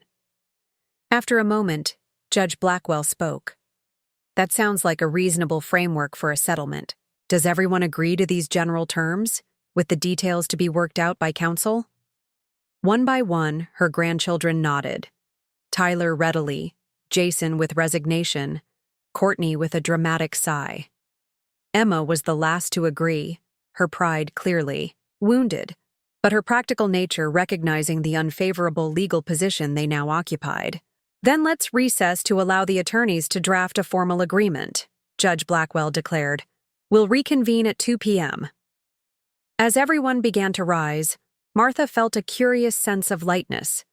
She had lost her beloved family home, but gained something more valuable: her independence, her dignity, and perhaps, eventually, a more honest relationship with her grandchildren. Tyler leaned close as he helped her from her chair. I'm proud of you, Grandma, he whispered. Martha squeezed his hand in response. The road ahead wouldn't be easy, but for the first time in 6 months, she was the one choosing her direction. The settlement agreement was drafted and signed by 3 p.m. that afternoon. Martha felt a strange mix of emotions as she watched her grandchildren add their signatures below hers: relief, lingering hurt, and cautious hope. The document laid out exactly what she had proposed. The property transfer would be voided, all powers of attorney revoked, and Martha would sell the house on the open market, using the proceeds to secure appropriate senior housing of her own choosing. Well, that's that, Judge Blackwell said, reviewing the signed agreement with approval. I'll enter this as a court order. Mrs. Wilson, I wish you all the best moving forward. Thank you, Bill, Martha replied, momentarily forgetting. The formality of the courtroom? The judge's eyes crinkled slightly. Court is adjourned. As the small group dispersed, Martha found herself unsure of what came next. She was legally free to leave Sunny Pines immediately, but had nowhere to go in the interim before finding a new home. Tyler approached hesitantly. Grandma, I know you probably don't want anything to do with us right now, but I have a guest room. You're welcome to stay with me until you find a place. Martha considered the offer. Tyler had ultimately done the right thing, but he'd still participated in the deception for months. Trust would need to be rebuilt gradually. Thank you, Tyler, but I think I need some space from all of you right now, she said gently. I understand, he replied, his disappointment evident but accepting. Rachel overheard the exchange and stepped in. Martha, if I may make a suggestion, there's a very nice extended stay hotel near my office. They offer weekly rates and have accessibility features. It might be a good temporary solution while we work on selling the house and finding you a permanent residence. That sounds perfect, Martha agreed, relieved. Emma approached next, her composure slightly fractured after the day's events. We need to discuss the house, Grandma. There's an open construction site that needs to be secured, and decisions about how to proceed with the sale. Rachel will coordinate with your attorney, Martha replied firmly. I'll visit the property tomorrow to assess the situation and collect my personal belongings. Emma looked as though she wanted to argue but thought better of it. Fine. Jason and I will meet you there. What time? 10 o'clock, Martha decided. Jason nodded. We'll make sure the contractors clear out before then. Courtney, who had been texting on her phone throughout this exchange, suddenly looked up. What about Grandma's furniture and stuff? I've already taken some pieces for my apartment. Martha felt a flash of irritation. All items removed from the house need to be returned immediately. They're my possessions, Courtney, not yours. But you gave me the Tiffany lamp for my birthday 2 years ago, Courtney protested. Gifts freely given are yours to keep, Martha clarified. Everything else returns to my possession. Courtney scowled but didn't argue further. Rachel escorted Martha out of the courthouse to where a car service waited to take her back to Sunny Pines. I'll make the hotel arrangements and come by tomorrow morning to drive you to the house, she offered. Thank you, Rachel, for everything. Just doing my job, the attorney replied with a smile. And I have to say, it's particularly satisfying in this case. Back at Sunny Pines, Martha found Eleanor waiting anxiously in the day room. Well, how did it go? Her friend demanded. Martha sank into a chair beside her, suddenly exhausted. I won my freedom, she said simply. The house will be sold, but on my terms, and I'll be choosing my own living arrangements moving forward. Congratulations, Eleanor squeezed her hand. I knew you had it in you. Did those grandchildren of yours at least have the decency to look ashamed? Tyler did, Martha acknowledged.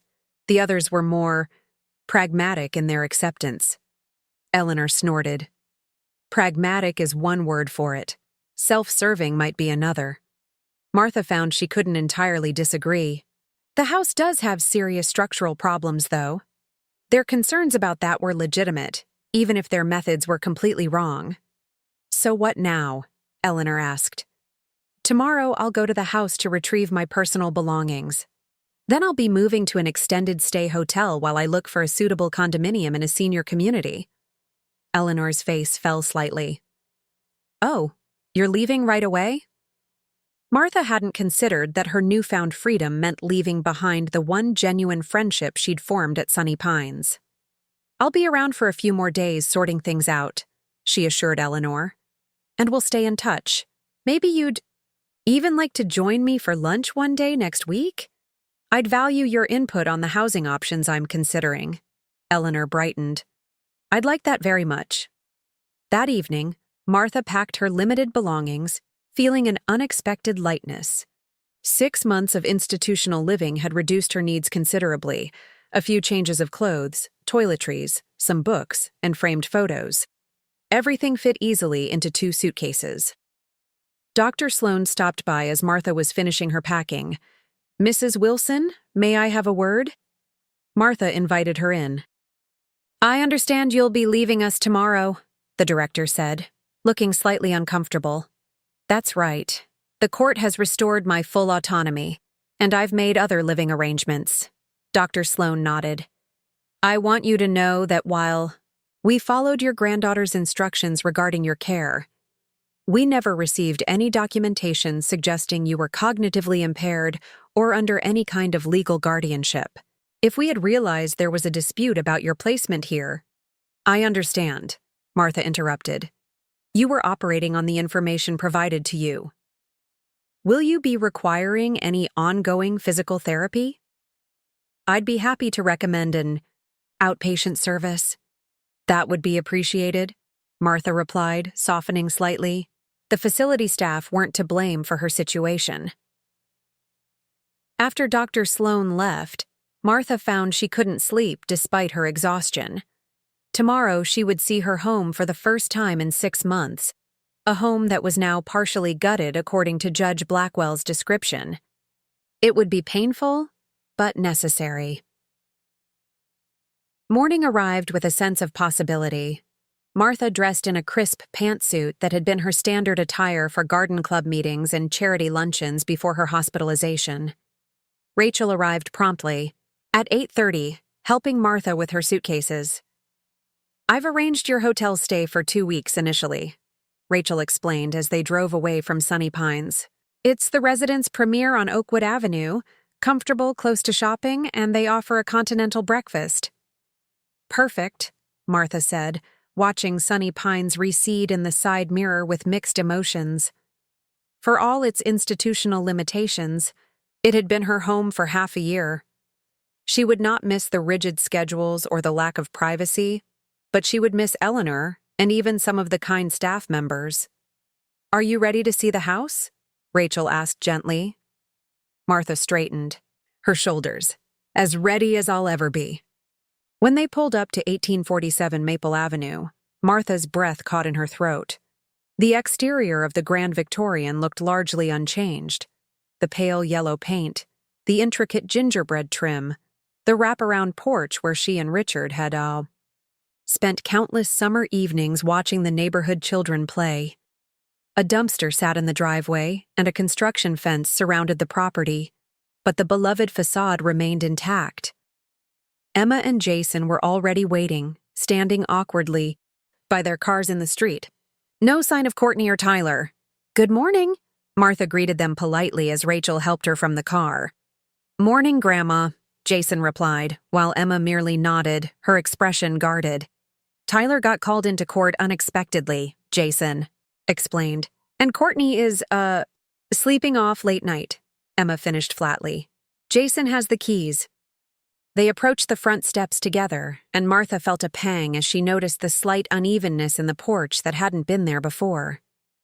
Evidence of the foundation issues Tyler had mentioned.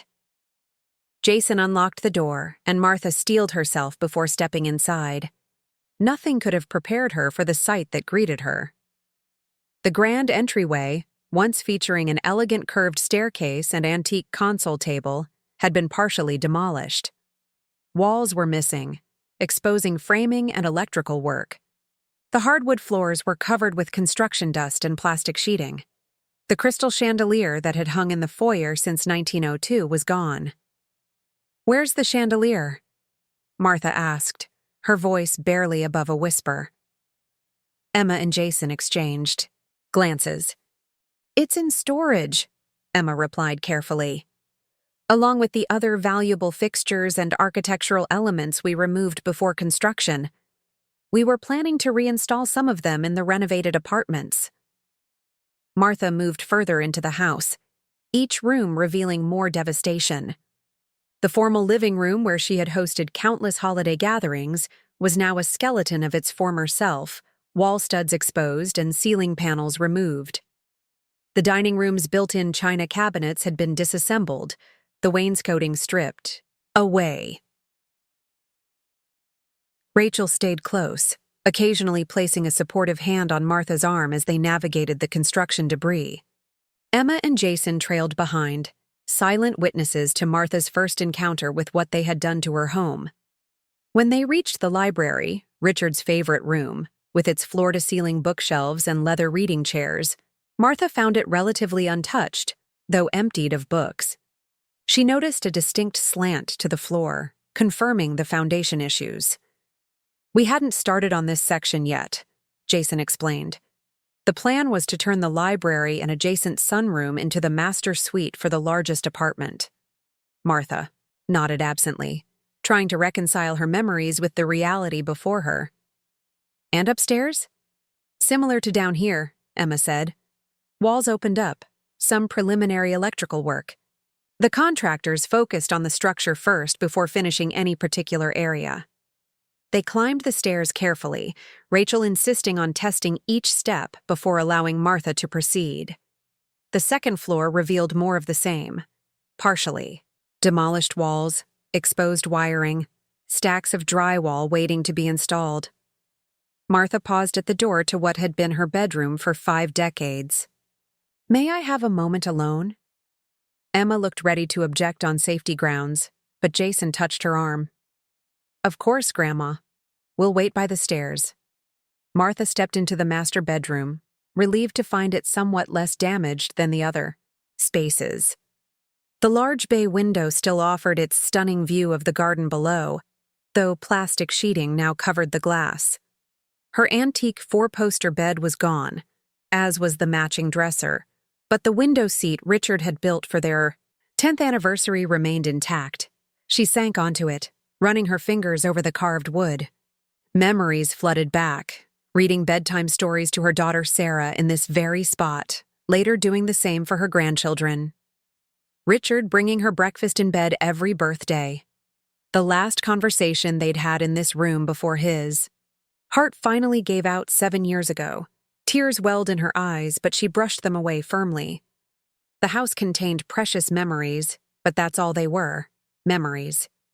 They would remain with her regardless of what happened to this physical structure.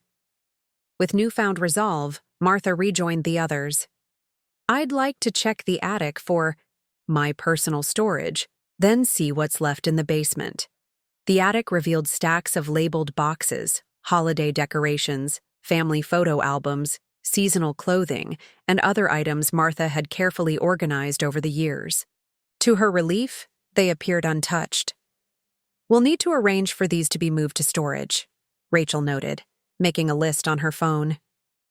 "Some of those Christmas decorations are family heirlooms," Jason said. "The hand-blown glass ornaments. From Germany, the angel tree topper from Great-Grandma Wilson." Martha looked at him appraisingly. "You always did love helping decorate the tree," Jason's expression softened. "Best part of Christmas." "Well, we'll sort through everything properly. The true family heirlooms should stay in the family, regardless of recent events." In the basement, they found more evidence of the foundation. Problems. Visible cracks in the concrete walls, water damage in corners, support beams that had been recently reinforced with temporary bracing. "The structural engineer recommended complete foundation replacement," Emma explained. "That's what drove the cost so high." Martha nodded. "I see." And she did see. Both the legitimate structural concerns and the impossible position it had created financially. The house would indeed require more resources to repair than she had available. What she didn't see, however, was why they hadn't simply explained the situation to her from the beginning. "We should have told you," Jason said suddenly, as if reading her thoughts. "It was wrong to keep you in the dark." Emma shot him a warning look, but he continued. "No, Emma. Grandma deserves the truth. We were so caught up in solving the problem that we stopped seeing Grandma as a person with the right to make her own choices." It was wrong. Martha felt a small thaw in her heart toward Jason. Thank you for acknowledging that. Emma's professional facade cracked slightly. I was trying to protect you, Grandma, and protect the house. You and Grandpa worked so hard to maintain this place, to keep it in the family. I couldn't bear the thought of selling it to strangers who might tear it down for the lot value. I understand your intentions, Martha said carefully. But good intentions don't justify deception, Emma. You should have trusted me with the truth. The four of them stood in awkward silence amid the dusty basement. Finally, Rachel checked her watch. Martha, we should probably wrap up here. You still need to check into the hotel, and I've arranged for a moving service to collect your boxes tomorrow. Martha nodded. Yes, that's enough for today. As they prepared to leave, Martha took one last look around the grand entry hall. Despite its current state of disarray, she could still see the home it had been, and the warmth it had once contained. Goodbye, old friend, she whispered to the house. Then, turning to Emma and Jason, I'll have my attorney coordinate the preparations for listing the property.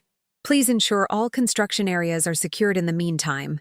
They nodded, looking somewhat lost now that their renovation plans had been definitively scrapped. And I'd like the family photo albums from the attic brought to my hotel this week, Martha added. Also, my jewelry box if you can locate it. It's in my safe, Emma admitted. I'll bring everything tomorrow. As Martha turned to leave, Jason spoke up. Grandma, for what it's worth, I'm sorry. Really sorry. Martha's expression softened. I know, Jason. The next 2 weeks passed in a whirlwind of activity. Martha quickly settled into the extended stay hotel, which offered a level of independence she had sorely missed at Sunny Pines. She could prepare simple meals in the kitchenette, come and go as she pleased, and enjoy the privacy of her own space without scheduled interruptions. Rachel connected her with Patricia Sandoval, a real estate agent specializing in historic homes, who came to assess the property. Her evaluation was mixed. The house has tremendous character and sits on a prime lot, Patricia explained over coffee in Martha's hotel room. But the structural issues are significant. We have 2 options: list it as is at a reduced price with full disclosure of the problems, or complete enough repairs to stabilize the foundation before listing. Which would yield better results? Martha asked. Financially? Probably the second option. But it would require upfront investment and several months of work. Martha considered her priorities. I'd prefer to sell more quickly, even at a lower price. I'm ready to move forward with the next chapter. Patricia nodded. In that case, we'll list it as a historic renovation opportunity. There are buyers specifically looking for these types of projects, people with both the vision and resources to restore old homes properly. The real estate listing went live the following week, featuring exterior photos of the house in its prime and honest descriptions of the current condition. To everyone's surprise, 3 offers came in within days, all from qualified buyers with experience in historic renovations. This is excellent, Patricia told Martha when they met to review the offers. The highest bid is from a couple who restored 2 other Victorians in the historic district. They're passionate about preserving architectural integrity while updating systems to modern standards. They sound perfect, Martha agreed, feeling a weight lift from her shoulders. The house would be saved, not by her grandchildren's deceptive scheme, but by new owners who truly appreciated its value. While the house sale progressed, Martha focused on finding her new home. Eleanor joined her for several outings to tour senior living communities in the area. They visited everything from luxury condominiums to modest apartments, weighing the amenities, locations, and social opportunities of each. What about Sycamore Village? Eleanor suggested after they'd ruled out several options. It's not as fancy as some places, but the residents seemed genuinely happy. Martha had noticed that too during their tour. Unlike some of the more upscale communities that felt like glossy hotels, Sycamore Village had a warmth to it. residents chatting in common areas, a calendar full of activities ranging from book clubs to ballroom dancing, and apartments that felt like real homes rather than temporary accommodations. "I think you're right," Martha agreed. "And they have a 2-bedroom unit available on the ground floor with a small garden patio. Perfect for those roses you mentioned wanting to salvage from your garden," Eleanor pointed out. The next day, Martha put down a deposit on the Sycamore Village apartment, with move-in scheduled for the following month after some minor customizations to the unit. As these practical matters fell into place, Martha also began the more difficult work of rebuilding relationships with her grandchildren. Tyler was the easiest. His genuine remorse and subsequent support had begun the healing process. They met weekly for lunch, carefully avoiding discussion of his siblings at first, focusing instead on rebuilding their personal connection. Jason made overtures next, calling to check on her progress with finding a new home and offering to help with the logistics of moving. His contrition seemed sincere, and Martha cautiously welcomed his assistance. Emma remained more distant, her pride still wounded, but she fulfilled her obligations regarding the house sale and return of Martha's possessions without complaint. Martha sensed that Emma's reconciliation would take longer. She had been the architect of the scheme and had the furthest to fall in admitting her misdeeds. Courtney was the wild card, alternating between ignoring the situation entirely and making dramatic gestures of apology without any real substance behind them. Martha maintained firm boundaries while leaving the door open for a more meaningful relationship when Courtney was ready. 3 weeks after the court hearing, Martha received an unexpected visitor at her hotel. Denise from Sunny Pines appeared at her door, holding a small gift bag. "Denise? What a surprise!" Martha exclaimed, inviting her in. "I hope you don't mind the intrusion," Denise said. "Eleanor gave me your address. We've all been wondering how you're doing." "Very well, actually," Martha replied, genuinely touched by the visit. "Please, sit down. Would you like some tea?" As they chatted, Martha learned that her case had caused quite a stir at Sunny Pines, prompting an internal review of admission procedures and resident autonomy policies. Dr. Sloan was mortified when she realized what had happened, Denise confided. "She's instituting new safeguards to ensure residents have given informed consent for their placement." "That's good to hear," Martha said. "Perhaps some positive change will come from all this." Before leaving, Denise handed Martha the gift bag. "This is from the staff, just a little housewarming present for your new place." Inside was a beautiful crystal bird feeder and a card signed by many of the Sunny Pines employees. Martha was moved by their thoughtfulness. The day before closing on her former home, Martha requested a final visit. Rachel accompanied her, concerned about the emotional impact, but Martha insisted. "I need to say a proper goodbye," she explained. The house stood empty now, construction debris cleared away, revealing the bare bones of rooms that had once been filled with love and life. Martha moved through each space slowly, touching a wall here, looking out a window there, collecting memories like precious stones to carry with her. In the backyard, she knelt beside her prized rose bushes, the historic varieties that had been tended by generations of the Wilson family. The new owners had agreed to let her transplant several of them to her new patio garden at Sycamore Village. "Richard would approve, I think," she told Rachel as they carefully dug up the roses. "He always said good gardeners share their treasures." That evening, Martha invited all 4 grandchildren to dinner at a neutral location, a private room at her favorite restaurant downtown. To her surprise, they all appeared, even Courtney, who arrived only 15 minutes late. "Thank you all for coming," Martha began once they were seated.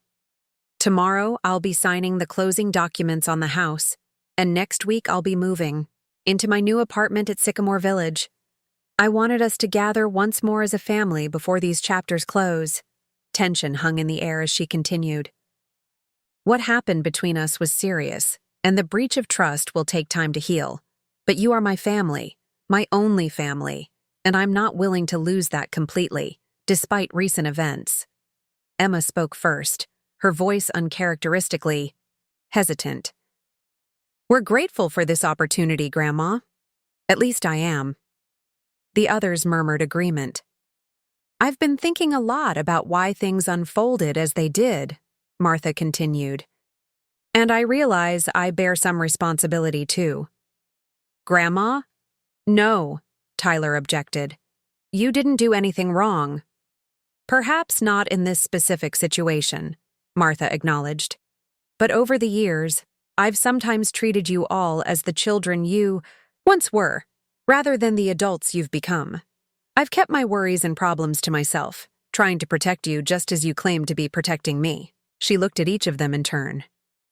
Real family relationships require honesty, respect, and recognition of each person's autonomy.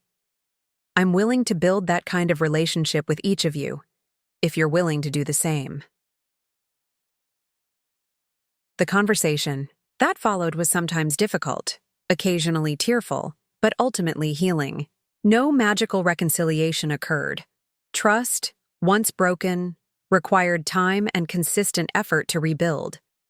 But the foundation was laid for a new kind of family dynamic, one based on mutual respect rather than misguided protection or convenient deception. As Martha signed the closing documents the next day, watching ownership of her family home transfer to enthusiastic new stewards, she felt not loss, but liberation. The house had served its purpose in her life's journey, providing shelter for her family through joys and sorrows, beginnings and endings. Now it would do the same for another family, while Martha embarked on an unexpected new chapter, one where she was not merely surviving, but thriving, surrounded by new friends at Sycamore Village, reconnecting cautiously with her grandchildren, and discovering interests and activities that her caregiving responsibilities had previously precluded. She had lost a house but reclaimed her life, and that, Martha decided as she planted her heritage roses in their new garden home, was a trade worth making. 6 months after moving into Sycamore Village, Martha sat on her garden patio, sipping morning coffee as she admired her transplanted roses. They had flourished in their new home, much like Martha herself. The transition hadn't been without challenges, but Martha had discovered a resilience within herself that continued to surprise her. Her 2-bedroom apartment had become a true sanctuary, smaller than her Victorian mansion but perfectly suited to her current needs. The walls displayed a carefully curated selection of family photographs alongside new artwork purchased from local artists. The 2nd bedroom functioned as a combination guest room and craft space, where she had taken up watercolor painting after joining an art class at the community center. The morning sun filtered through the Japanese maple tree she'd planted when she first moved in, a housewarming gift from Judge Blackwell, who had become a regular visitor. Its delicate red leaves provided the perfect, dappled shade for her morning ritual of coffee and reflection. "Those roses are coming along beautifully," observed a voice from the adjoining patio. Martha smiled at her neighbor, Harold Winters, a DI, retired history professor with a dry wit and a shared appreciation for gardening. Over the past months, they had developed a comfortable friendship, exchanging books and gardening tips, occasionally sharing meals. His wire-rimmed glasses and penchant for tweed jackets reminded her pleasantly of Richard, though Harold's expertise in Civil War history was a stark contrast to her late husband's passion for architecture. "The Victoria's Secret is doing particularly well," Martha replied, gesturing to a stunning deep pink rose. "It was my husband Richard's favorite. He named it that as a joke, said it was far more beautiful than any lingerie model." Harold chuckled, his eyes crinkling at the corners. "Sounds like a man with good taste and a sense of humor." "He was," Martha agreed, feeling the familiar mixture of fondness and loss that accompanied Richard's memory now, more sweet than bitter. After all these years, the gentle rustling of leaves accompanied their comfortable silence, a quality Martha particularly appreciated about Harold's company. He understood the value of shared quiet, never feeling the need to fill every moment with conversation. I'm trying a new fertilizer blend on my clematis, Harold mentioned, nodding toward the purple blossoms climbing his trellis. A mixture recommended by the Horticultural Society newsletter. You're welcome to try some if you'd like. I might take you up on that, Martha replied, though I'll have to consult my gardening journal first. These heritage roses can be particular about soil amendments. The soft chime of Martha's phone interrupted their conversation. Excuse me, Harold. That might be my granddaughter. Sure enough, Emma's name appeared on the screen. Their relationship had gradually improved over recent months, evolving from formal politeness to something approaching their former closeness. Emma had been the last to truly acknowledge her wrongdoing, but once she did, she approached reconciliation, with the same determination she brought to everything else. Good morning, Emma, Martha answered. Morning, Grandma. Just confirming our lunch plans for today? I can pick you up at noon if that still works. Perfect. I'm looking forward to it. After ending the call, Martha noticed Harold's raised eyebrow. She had shared condensed versions of her story with a few close friends at Sycamore Village, including Harold. His own experience with a difficult family estrangement had created an unspoken bond between them. Emma's coming around, then? He asked, adjusting his reading glasses. Slowly but surely, Martha confirmed, setting her phone on the patio table.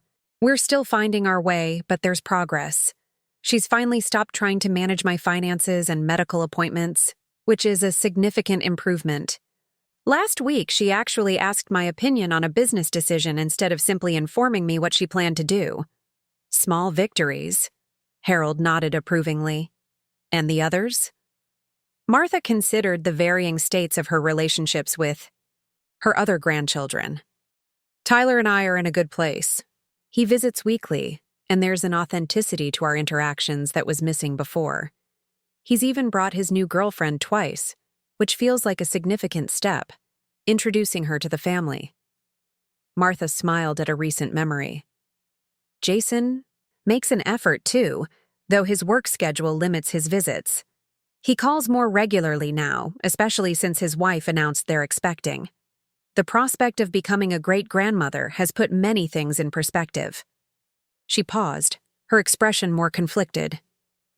And Courtney? Martha sighed. Courtney remains Courtney.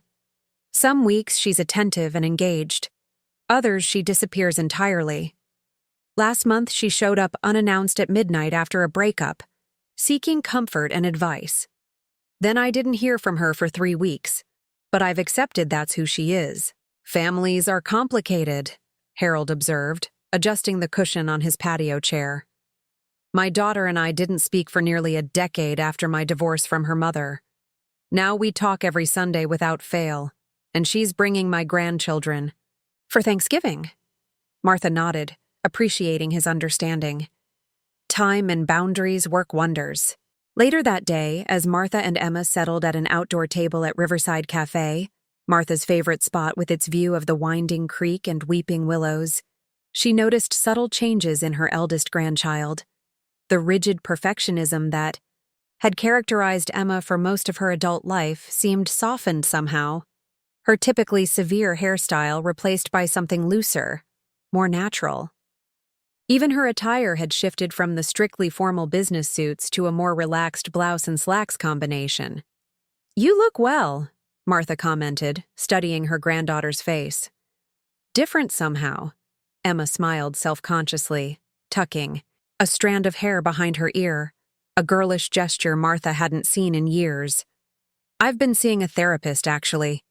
After everything that happened, I realized I needed to examine some patterns in my behavior. Martha tried to hide her surprise.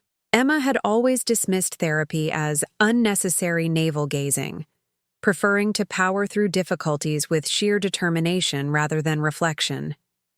That's commendable, Martha said carefully, not wanting to overreact and potentially cause Emma to retreat behind her defenses. It takes courage to look inward. Dr. Levine is excellent, Emma continued, fingering the menu without really looking at it. She specializes in adult children who lost parents at a young age. She hesitated, then added, "The therapist suggested that my need to control everything, including you and your living situation, stemmed from unresolved grief over mom and dad. She thinks I've been trying to prevent any more loss by controlling all variables." Martha felt a wave of compassion wash over her initial guardedness. Emma had been just 14 when her parents died, old enough to understand the tragedy fully, but too young to process it properly. In many ways, she had stepped into a parental role for her younger siblings, shouldering responsibilities no child should bear. While Jason retreated into academics and Courtney acted out, Emma had become the family's rock, at tremendous personal cost, it seemed. "That makes sense," Martha acknowledged, reaching across the table to gently touch Emma's hand. "You were thrust into an impossible situation at a vulnerable age. You became the responsible one overnight." "It doesn't excuse what I did," Emma said firmly, a flash of her characteristic assertiveness returning. "Taking your home, making decisions without your input, that was wrong, regardless of my psychological motivations." She took a sip of water, collecting herself. "But understanding why I did it? It's helping me change. Dr. Levine is teaching me to recognize when my control issues are flaring up and find healthier ways to manage my anxiety." "Are you sleeping better?" Martha asked, noticing the absence of the dark circles that had shadowed Emma's eyes for years. "I am, actually. Meditation helps, surprisingly. I was skeptical at first, but it's making a difference." The server arrived to take their orders, a grilled salmon salad for Emma and the restaurant's famous tomato bisque and half-sandwich combo for Martha. Their conversation flowed more naturally after that revelation, touching on Emma's work. She'd delegated more responsibility to her junior partners, Martha's new activities, particularly her watercolor class and the Sycamore Village Book Club, and community developments. A new farmers market had opened within walking distance of Martha's apartment. When Emma mentioned the old Victorian house, Martha was surprised to find she could discuss it without pain or regret clouding her thoughts. "The new owners sent me photos of the restoration progress," Martha shared, pulling out her phone to show Emma. "They're doing a beautiful job. They're keeping the original floor plan but modernizing the infrastructure, exactly what the house needed." Emma leaned forward to examine the images. The elegant curved staircase had been restored to its former glory, and the library bookshelves had been carefully preserved and reinforced. "I drive by occasionally," Emma admitted. "They've restored the front porch perfectly. Those corbels that were damaged by the carpenter ants have been expertly replicated." Martha nodded, pleased that Emma had noticed this detail. "The husband is a woodworker. He hand-carved the replacement pieces to match the originals. Grandpa would approve," Emma said softly. "Yes, he would," Martha agreed. Richard had always appreciated fine craftsmanship. The server delivered their food, and they paused to begin eating. After a few bites, Martha added, "They invited me to visit when the work is finished. I might take them up on it. They're planning a small gathering to celebrate the renovation's completion." "Would you like company when you do?" Emma asked tentatively, her voice carrying a hint of vulnerability that would have been unthinkable 6 months ago. Martha considered the offer, weighing her feelings carefully. Revisiting the house would undoubtedly stir powerful emotions. Having a supportive family present might make the experience easier to navigate. And it could be a healing moment for Emma as well, a chance to make peace with the past. "Yes, I think I would," Martha replied with genuine warmth. "That's a lovely offer." Emma's smile, relieved and authentic, suggested this small acceptance meant more to her than Martha had anticipated. That evening, as Martha prepared for Tyler's regular Tuesday visit, she reflected on how dramatically her life had changed in a year's time. From the confines of Sunny Pines with its regimented schedule to the independence of Sycamore Village where she set her own pace. From the acute pain of betrayal to the delicate process of cautious reconciliation. From the grief of losing her family home to the unexpected joy of creating new beginnings, she arranged fresh flowers in the living room, a mix of dahlias and late-blooming asters from the community garden, and set out the special occasion china. That had been among the few treasured items she'd reclaimed from the house. This small ritual of preparation, choosing which teapot to use and arranging cookies on her grandmother's dessert plates, reinforced the sense of ownership over her space and time that had been denied her at Sunny Pines. The doorbell chimed precisely. At 6, Tyler had always been punctual. Martha smoothed her cardigan and welcomed him with open arms. Tyler arrived bearing a small potted orchid with delicate white blooms and a manila folder tucked under his arm. "Evening, Grandma." He greeted her with a kiss on the cheek, his cologne a subtle woodsy scent that complemented his navy blazer and khakis. "How was lunch with Emma?" "Surprisingly positive," Martha replied, finding the perfect spot for the orchid. On her windowsill, where filtered afternoon light would nurture its exotic blooms. "She's seeing a therapist." Tyler's eyebrows shot up in astonishment as he set down his briefcase. "Seriously? Emma, I can handle everything myself. Wilson is talking to a therapist? I never thought I'd see the day." "People can surprise you when given the chance," Martha observed, gesturing for him to sit while she brought out a tray from the kitchen. On it sat a carafe of freshly brewed coffee, cream in a small pitcher, and a plate of lemon squares dusted with powdered sugar. Her first successful batch since moving. Her new kitchen had required adjustments to her old recipes. The oven ran slightly hotter than her previous one, necessitating a temperature reduction and shorter baking time. Tyler took a bite and closed his eyes in appreciation, the tart sweet flavor clearly triggering memories. "Just like I remember, from when we were kids. No one makes these like you, Grandma. Jason tried once for a family picnic. Disaster doesn't begin to describe the results." Martha laughed, picturing her practical, numbers-oriented grandson attempting to bake. "Jason's talents lie elsewhere. Now, what's in the folder you brought? You mentioned a project when you called yesterday." Tyler's expression turned more focused as he wiped crumbs from his fingers and opened the folder on the coffee table. "I've been doing some research into what happened with the house transfer. Not to dredge up painful history," he added quickly, "but to make sure nothing like it happens to other seniors." He spread out several articles and legal briefs he'd compiled on elder law and financial exploitation, each meticulously highlighted and annotated in his neat handwriting. "I'm writing an article for the State Bar Journal about strengthening protections against undue influence, particularly during medical vulnerability. I wanted to run it by you first. Make sure you're comfortable with it." Martha adjusted her reading glasses and carefully examined the draft, noting that Tyler had thoughtfully anonymized the personal details while preserving the key legal issues and warning signs. The paper outlined specific recommendations for attorneys to better identify potential exploitation and suggested legislative changes to create additional safeguards. "This is excellent work, Tyler," she said sincerely, impressed by the thoroughness of his research and the clarity of his writing. "The section on capacity assessment is particularly strong. I consulted with a geriatric psychiatrist on that part," he explained, pointing to his citations. "What happened to you? What we did opened my eyes to gaps in the system that should be addressed. I'm also volunteering with the Elder Justice Initiative at the Community Legal Aid Office on Thursday evenings," he added, his passion evident in his animated gestures. "Helping seniors review documents before they sign, conducting Know Your Rights workshops, that sort of thing.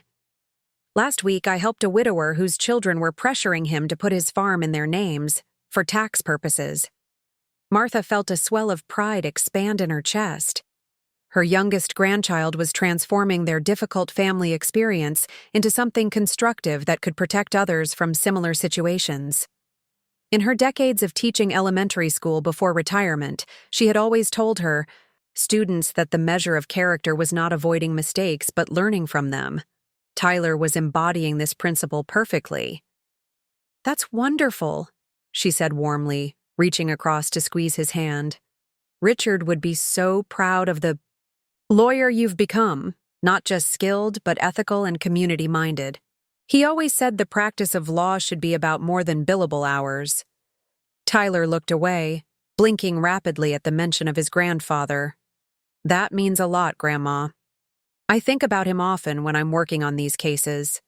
As autumn leaves painted Sycamore Village in brilliant hues of scarlet and gold, Martha's new life settled into pleasant rhythms that balanced structure with spontaneity. She joined the resident council, bringing her organizational skills and thoughtful perspective to meetings. Her suggestion to transform an underutilized corner of the grounds into a meditation garden earned enthusiastic approval from both residents and management. "We'll need volunteers for the planting committee," the activities director announced after the proposal passed. Martha raised her hand, as did Harold from across the room. Their shared enthusiasm for the project created additional opportunities to collaborate, their friendship deepening through the planning of pathways and selection of calming perennials. Their interactions evolved into a sweet companionship that brought unexpected warmth to Martha's days. Morning coffee became a cherished ritual, followed by afternoon walks around the property, discussing everything from politics to poetry. "I never expected to find this kind of connection at this stage of life," Harold confessed one evening as they sat watching a spectacular sunset from the community gazebo. His hand found hers, and Martha felt no inclination to pull away. "Life has a way of surprising us when we least expect it," she replied, thinking of all the unexpected turns her journey had taken. Eleanor from Sunny Pines became another bright spot in Martha's expanding social circle. After 3 visits to Sycamore Village, she decided to move there herself when a unit became available in Martha's building, just 2 floors up. "If you found treasure, why wouldn't I follow the map?" Eleanor declared during her housewarming dinner in Martha's apartment, raising a glass of Pinot Noir. Her characteristic bluntness and wry humor complemented Harold's more measured demeanor, creating a trio of friends who regularly gathered for movie nights, card games, and passionate discussions. As November brought the first frost, the holidays approached with their own set of decisions. For the first time in decades, Martha wouldn't be hosting Christmas in the Victorian house, with its grand staircase for hanging stockings, spacious dining room for family meals, and the bay window that had always showcased a towering Douglas fir decorated with ornaments collected over generations. "We need to discuss Christmas plans," Emma announced during a Sunday afternoon visit to Martha's apartment. Over the following week, all 4 grandchildren had independently broached the subject, each uncertain about how to proceed with holiday traditions in this new chapter. "We could rent the private dining room here," Emma suggested during a family planning discussion where all 4 grandchildren had gathered in Martha's living room. She had a color-coded binder prepared with options, costs, and logistical considerations, a classic Emma approach to problem-solving. "Or we could host at my house," offered Jason, absently stroking Pepper, Martha's recently adopted gray tabby, who had immediately claimed his lap.